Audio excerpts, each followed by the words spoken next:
దేశ రాజధాని ఢిల్లీలో ఎర్రకోట వద్ద జరిగిన పేలుడు ఘటనపైన అధికారులు దర్యాప్తు ముమ్మరం చేశారు. ఈ పేలుడుకు కారణమైన I-20 కారుకు సంబంధించిన సీసీటీవీ దృశ్యాలు ఇప్పటికే వెలుగులోకొచ్చాయి. సోమవారం సాయంత్రం 6:52 జరిగిన పేలుడుకు కొన్ని క్షణాల ముందు ఓ వ్యక్తి కారు నడుపుతున్న దృశ్యాలను అధికారులు గుర్తించారు. అతడు డాక్టర్ ఉమర్ మహ్మద్ అని అనుమానిస్తున్నట్లు సమాచారం. ఇతడికి ఫరీదాబాద్ మాడ్యూల్తో సంబంధాలున్నట్లు కూడా అధికార వర్గాలు తెలిపాయి. పాకిస్తాన్ ఉగ్రవాద సంస్థ జైషే మొహమ్మద్తో సంబంధాలున్న తీవ్రవాద వైద్యుల టెలిగ్రామ్ గ్రూప్లోని సభ్యుడైన డాక్టర్ ఉమర్ మహ్మద్ ఢిల్లీ పేలుడుకు ప్రధాన పాత్రధారిగా పోలీసులు అనుమానిస్తున్నారు.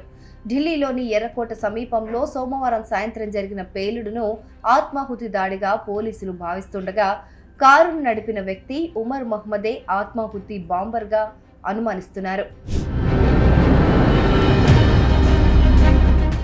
జమ్మూ కాశ్మీర్లోని పుల్వామాలో 1980 ఫిబ్రవరి 24న జన్మించిన ఉమర్ ఫరీదాబాద్లోని అల్ ఫలాహ్ మెడికల్ కాలేజ్లో డాక్టర్గా పనిచేస్తున్నాడు. శ్రీనగర్ ప్రభుత్వ మెడికల్ కాలేజ్లో జనరల్ మెడిసిన్లో పీజీ పూర్తి చేసి అనంతనాగ్ జీఎంసీలో సీనియర్ రెసిడెంట్గా విధులు నిర్వర్తించాడు. ఆ తర్వాత ఫరీదాబాద్కు బదిలీ అయ్యాడు.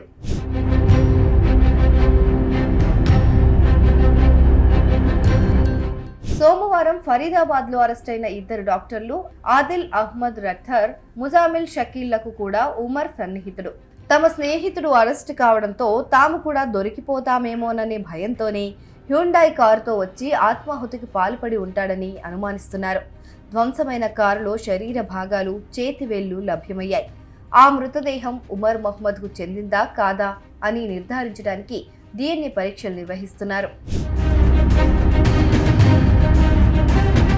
సీసీటీవీ వీడియోల ఆధారంగా అనుమానితుడు ఉమర్ బదర్పూర్ బార్డర్ నుంచి I-20 కారుతో ఢిల్లీలోకి ప్రవేశించి ఆశ్రమ్, సరాయ్, ఖాలేఖాన్, ITO రోడ్డు ద్వారా ఎర్రకోట సమీపంలోని మెట్రో స్టేషన్ పార్కింగ్ ప్రదేశానికి చేరుకున్నాడు. దాదాపు 3 గంటల పాటు ఆ కారు అక్కడే ఉంది. మధ్యాహ్నం 3:19 ప్రవేశించిన కారు సాయంత్రం 6:30 బయలుదేరింది. అనంతరం కొద్ది నిమిషాల్లోనే సిగ్నల్ పాయింట్ వద్ద పేలుడు సంభవించింది.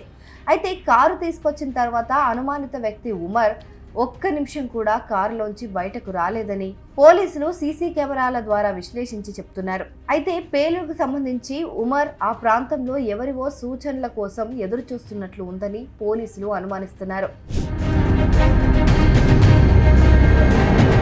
మొత్తంగా ఢిల్లీ పేలుళ్ల దర్యాప్తు మొత్తం ఉమర్ మహ్మద్ అలాగే అతడు నడిపిన కారు చుట్టూ తిరుగుతోంది. దీనిలో మరింత క్లారిటీ రావాలంటే ఉమర్ DNA శాంపిళ్లు పరీక్షించాలి. ప్రస్తుతం ఇందుకు సంబంధించిన ప్రక్రియ కొనసాగుతోంది. అతడి కుటుంబాన్ని పోలీసులు ఇప్పటికే అదుపులోకి తీసుకున్నారు.